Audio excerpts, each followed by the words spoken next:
אמן.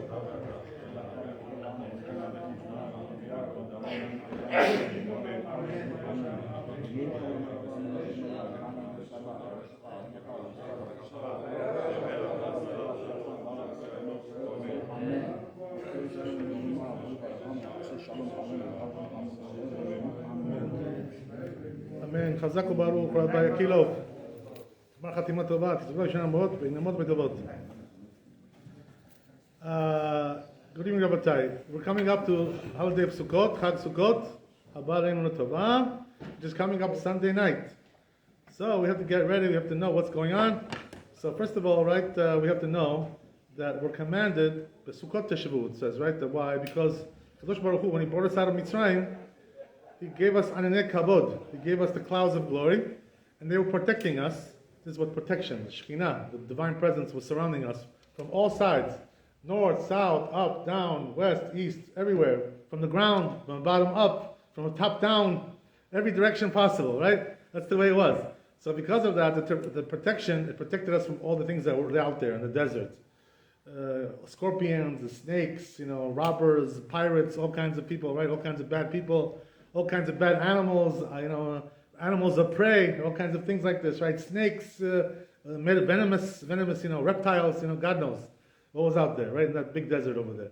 All those things that the Kadosh Baruch Hu was protecting us. Also from the elements, the weather, the wind, the dryness, the cold, everything, all the heat, everything, all these things, we were being protected from the elements and all kinds of things. As also, there was protection from the elevation. What does that mean? If there was a mountain to go up, it would be leveled, it would be leveled. Everything would be leveled, so everything was plain ground, plain land. It was the plains, right? No matter what it was, whether it was a valley or a mountain, Kadosh Baruch Hu made everything straightened everything out for us.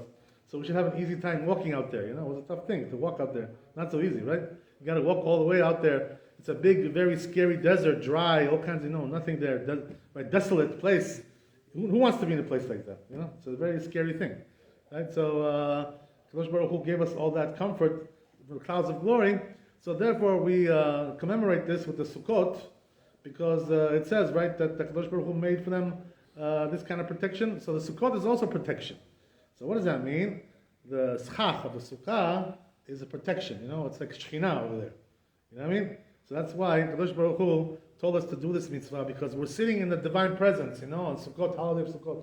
The Shekhinah is above you. So what does that mean? The Sukkah is a very holy place. You got to be careful. Right? Don't do stupid things in the Sukkah. All kinds of bizayon, all kinds of bizayonot. Can you close the door over there? I'm sorry, there's noise coming in. Sorry to bother you.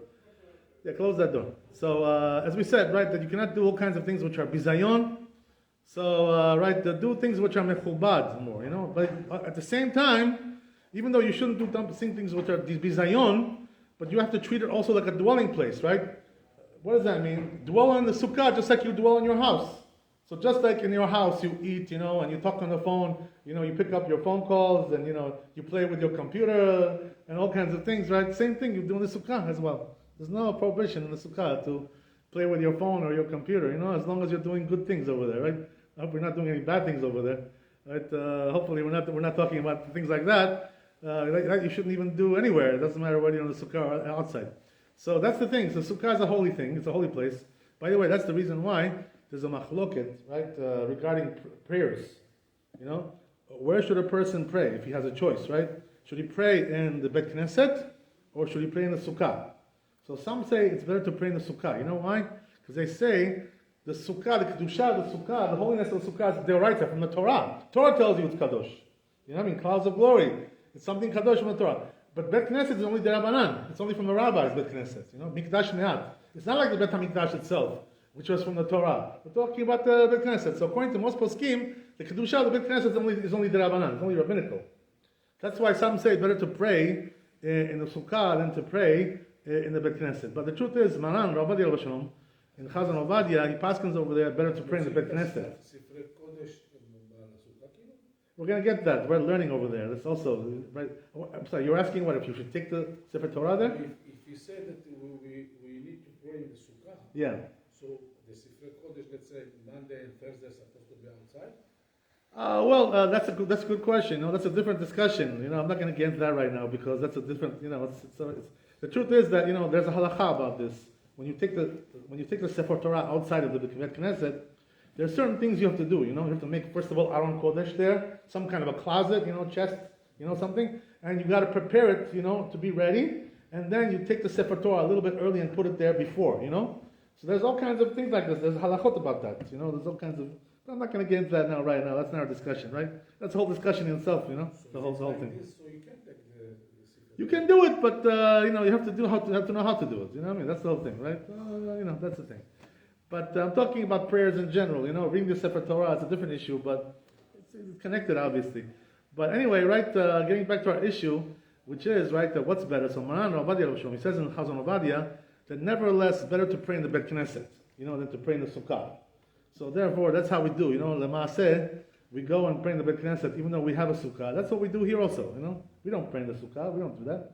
But there are some places, by the way, like Shtiblach, that have like many minyanim. So over there, there's like no room sometimes to do every minyan in the Bet Knesset. So they need like another place to go. So they go in the Sukkah, which is okay, as we said, right? It's also Kadosh. So, therefore, if you don't have praise in the Bet Knesset, they're doing something over there, some kind of activity, they're doing a shiur or something, whatever. So go and pray in the Sukkah. It's a very nice place to pray. Baruch Hashem. It's a very good thing to do, No problem with that.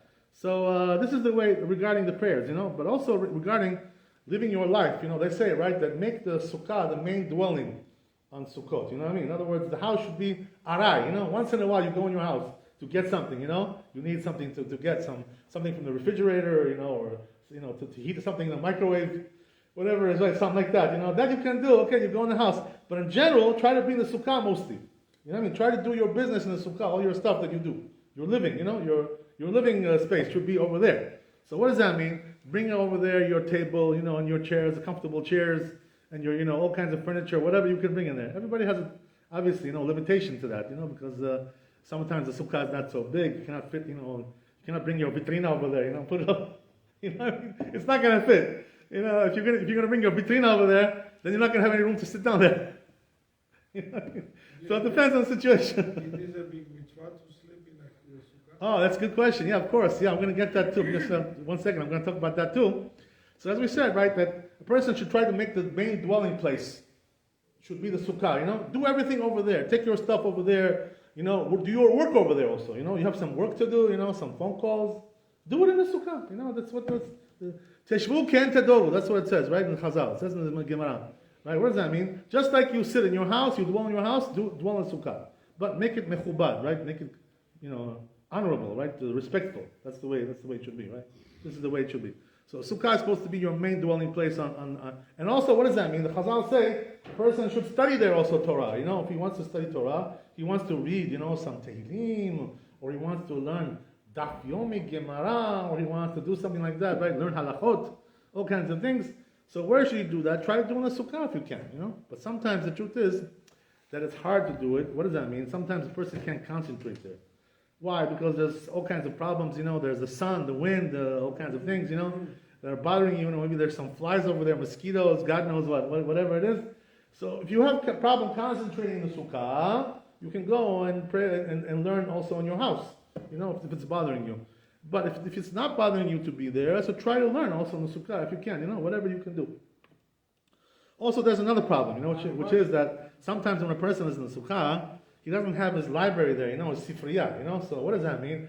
Every time he has to go in and come out and take another book. People who like to learn, like learners, people who are professionally learners, like big chachamim. So people like this, they're always pulling out more books. This book, bach, bach, bach, bach, bach, bach. I remember when I used to go to Maran, or the Rabbi's house, what would I see on his desk, when I would look at his desk where he learned over there. First of all, there was a Sefer Torah right in front, right, of the desk. He always had a Sefer Torah out, ready to go, whatever. So he liked to have a Sefer Torah. One thing he had over there, a nice Sephardi Sefer Torah, of course, not Ashkenazi, right? You have to know, right? That, by the way, I don't know why we're not so medactic on that, right? The truth is that our custom also is to do Sephardi Sefer Torah, with a tik, not like the Ashkenazim do. So if a person can do it that way, it's better, That's our minhag. You know what I mean? That's the way it is. But of course, if you don't have it, sometimes you don't have money. This is the problem, to buy a tik, because they're expensive, Okay, if you don't have money, so. Yeah, you're right.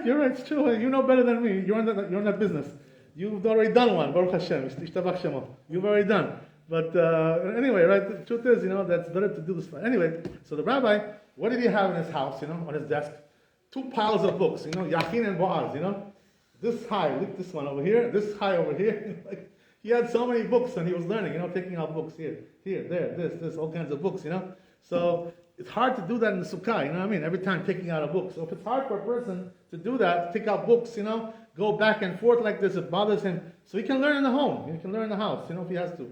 Yeah, Go, in Israel, it's more comfortable, it's hot weather. Absolutely, you're right. Here, Absolutely. it could be raining and you cannot do nothing. Right. Did you live in Israel, by the way? You live there?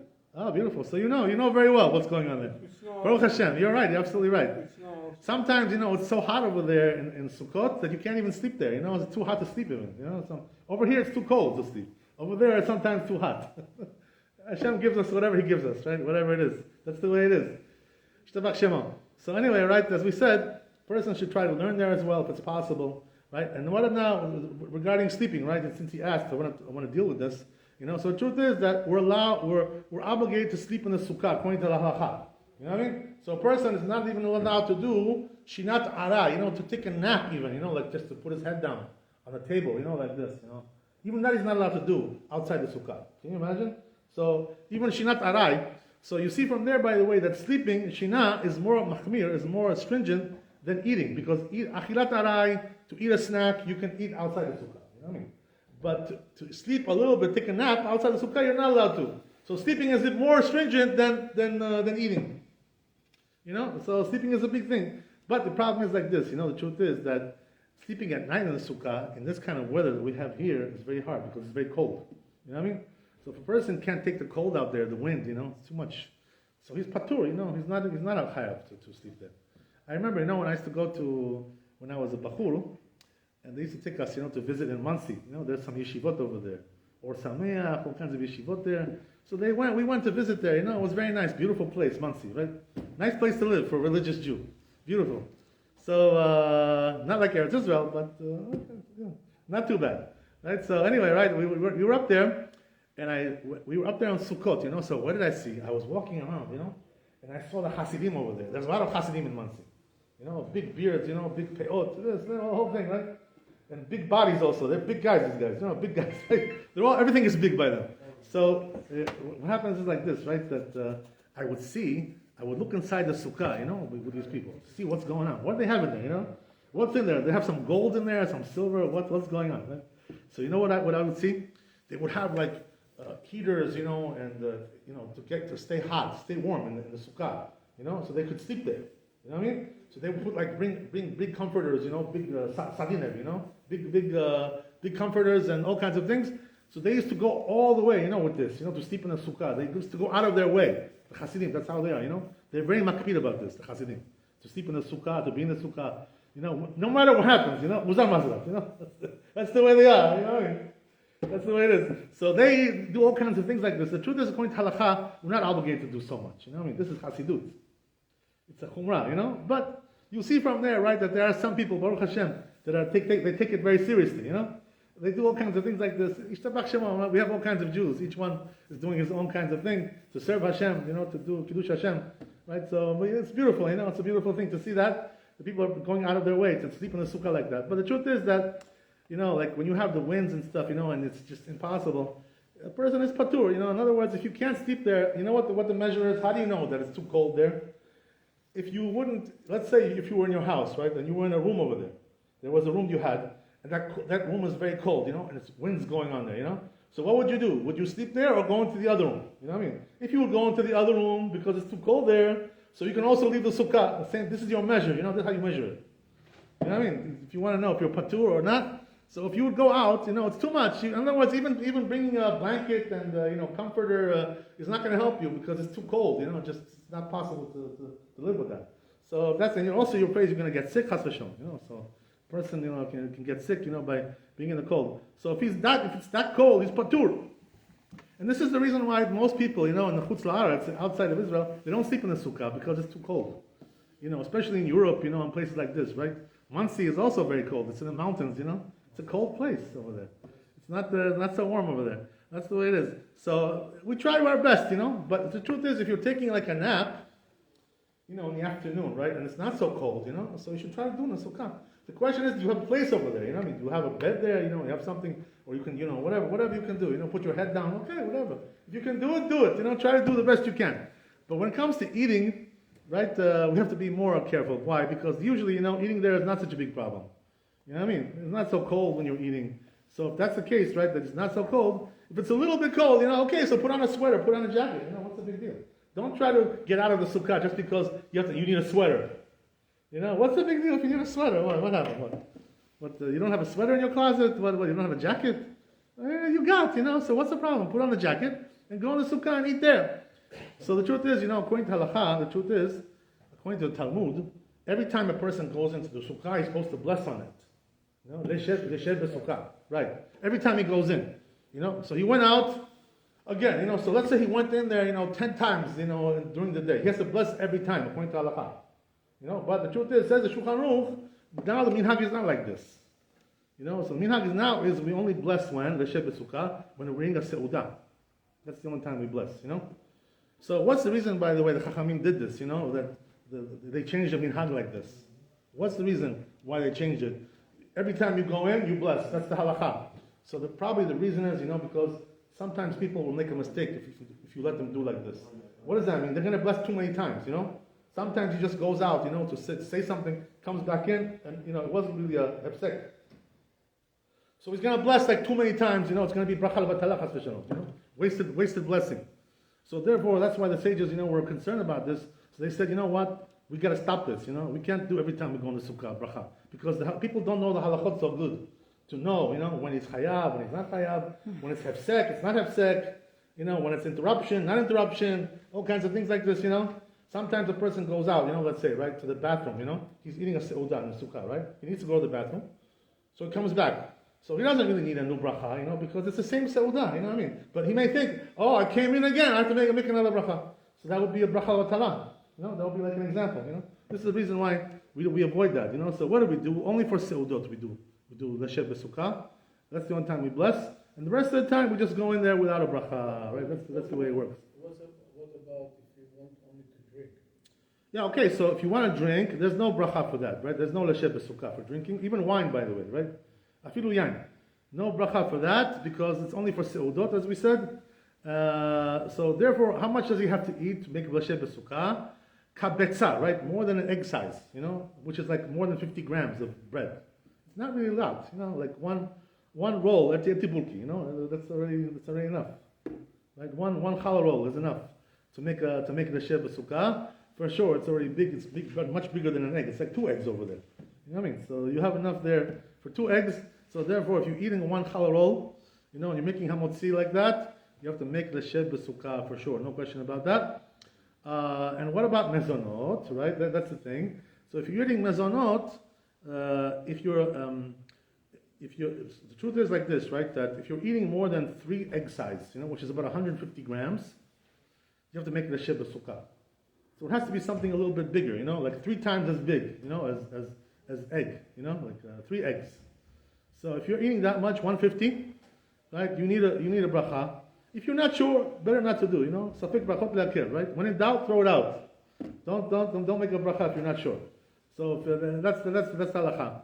But if you're eating something like really big, let's say, like you're eating, 2 big pieces of cake, that's already for sure, Or let's say you're eating, 3 chachapuri, that's already enough for sure. You need Leshed B'Sukkah. Okay. One for sure. No, you don't know. Just mezonot, make mezonot. No Leshed B'Sukkah. But if you're eating more than kabetza mezonot, you have to eat it in the sukkah. No Leshed B'Sukkah, but you have to eat in the sukkah. This is the difference, right? So there's a little bit of a difference between the bread and the mezonot, right? The bread requires Leshed B'Sukkah when it's more than 50 grams, right? But the mezonot, it has to be 150 grams, mezonot, and then you make Leshed B'Sukkah. But if you're eating more than 50 grams of mezonot, you have to eat in a sukkah.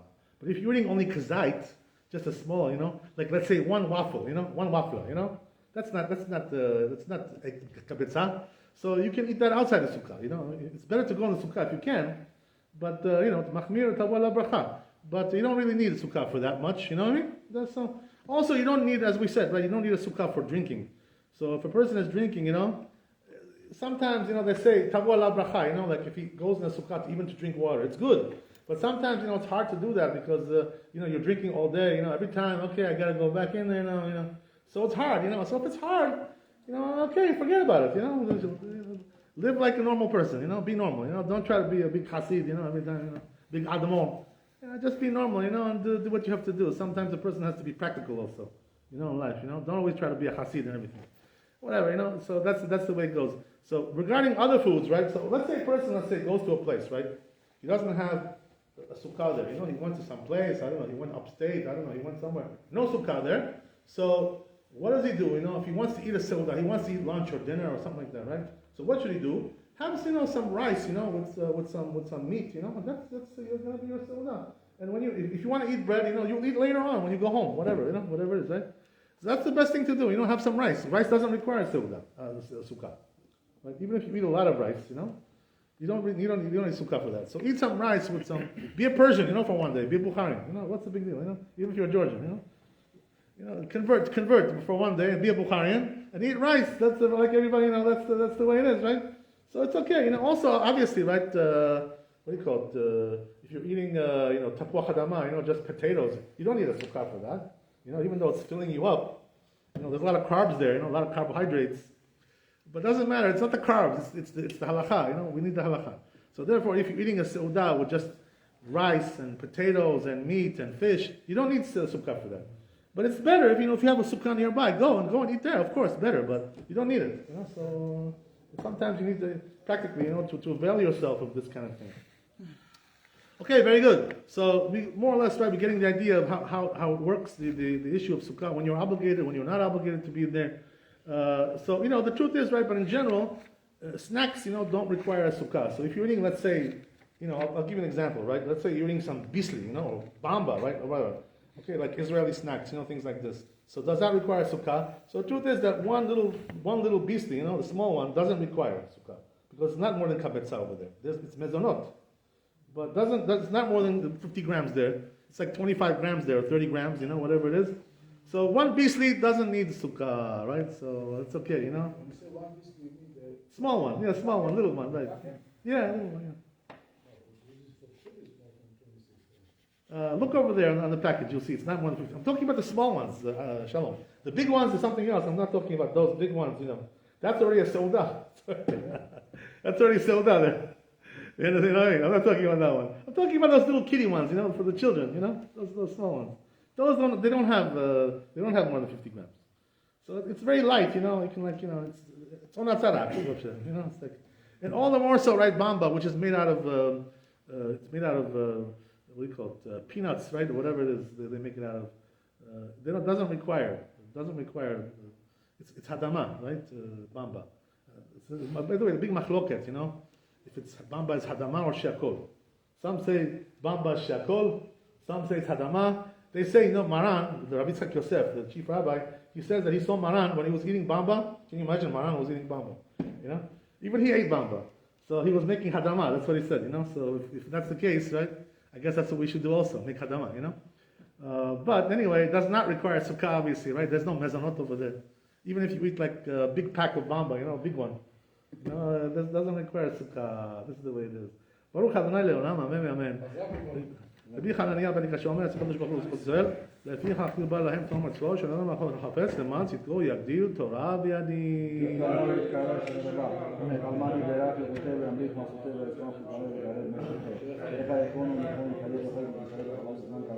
אמן.